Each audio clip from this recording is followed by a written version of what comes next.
In the late 1800s and early 1900s was a wonderful illustrator of fairies and elves, bringing a sense of wonder and delight, but also hints at the era of Art Nouveau. These paintings are delicate and whimsical, with a sense of the ethereal that we love from children's fairy art. The painter of these little beauties is the wonderful Scottish artist Jessie M King, one of the renowned artists who graduated from the Glasgow School of Art, one of the famous Glasgow Girls, and today we will learn a little about her life and her work. She was born on the 20th of March 1875 at the Manse at New Kilpatrick at Bearsden in Dumbartonshire. Her father was a minister in the Church of Scotland, James Waters King. Her mother was called Mary Ann Anderson. It was a strict and difficult religious household for Jessie. As a child, she was discouraged from drawing, even having to hide schoolwork that included art, as this would be destroyed by her mother. It was the family housekeeper and servant, Mary McNabb, who was regarded more like a mother to Jessie, and this kind woman encouraged the child in all pursuits, including drawing. When Jessie was a teenager, she had a strange experience that she considered spiritual, and this possibly changed the course of her life. She was in Argyll at the time and had fallen asleep on the side of a hill, and this is when she felt the touch of Faerie. From that moment, she believed in these creatures with all of her heart. In 1891, she was at Queen Margaret's College in Glasgow, training to be a teacher of the arts. And in 1892, she began her time at Glasgow School of Art, where she came to be friends with the luminaries of the era of the Glasgow School, including Rennie Mackintosh, Herbert McNair, Francis and Margaret MacDonald. During her time as a student there, she received many awards, including a silver medal from the national competition at South Kensington in London in 1898. As an artist, Jessie was not just a painter, but also a fabric artist, a writer, jewellery maker and bookplate designer. She was also known as the pioneer of batik art in Great Britain. In 1899, Jessie was made a teacher at the Glasgow School, teaching book decoration and design. In 1908, she married E.A. Taylor, and at this point she resigned from teaching. In an unusual act of this time, Jessie decided to keep her maiden name as she was already an established artist. The earliest work of Jessie's that were published were book covers.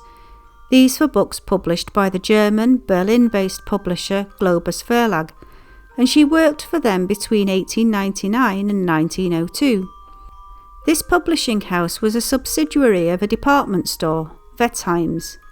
George Wertheim, who was her publisher, loved the new Scottish style and asked her to design a range of items for the store.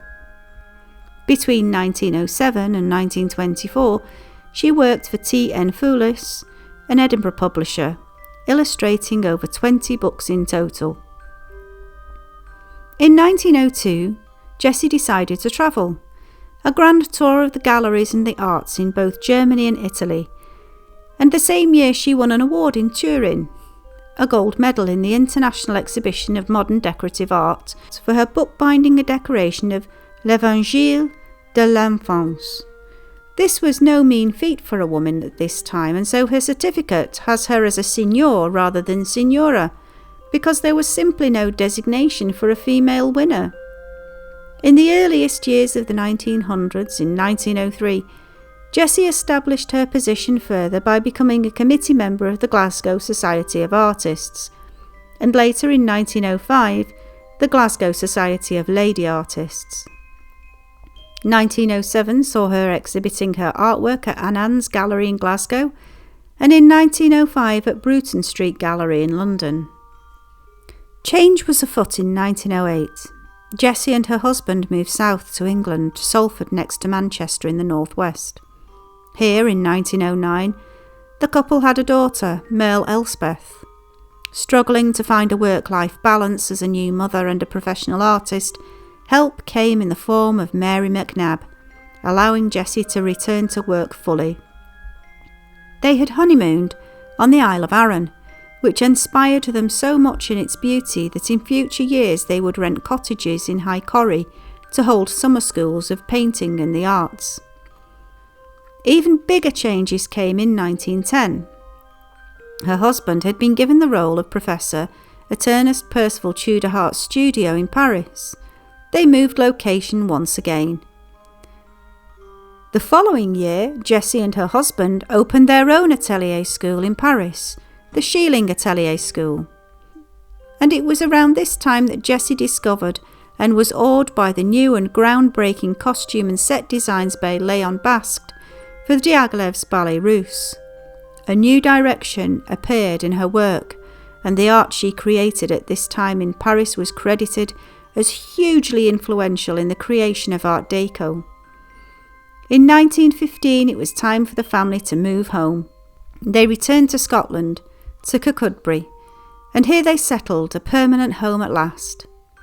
Jessie passed away suddenly at this lovely home on the 3rd of August, 1949, from a devastating heart attack. She was cremated and her ashes scattered at Minard at Argyll, at the same church where Mary McNab had been buried. This wonderful artist had left us not just a legacy of her own work, as varied as these were, but also helped inspire a new era of the arts, the age of Art Deco.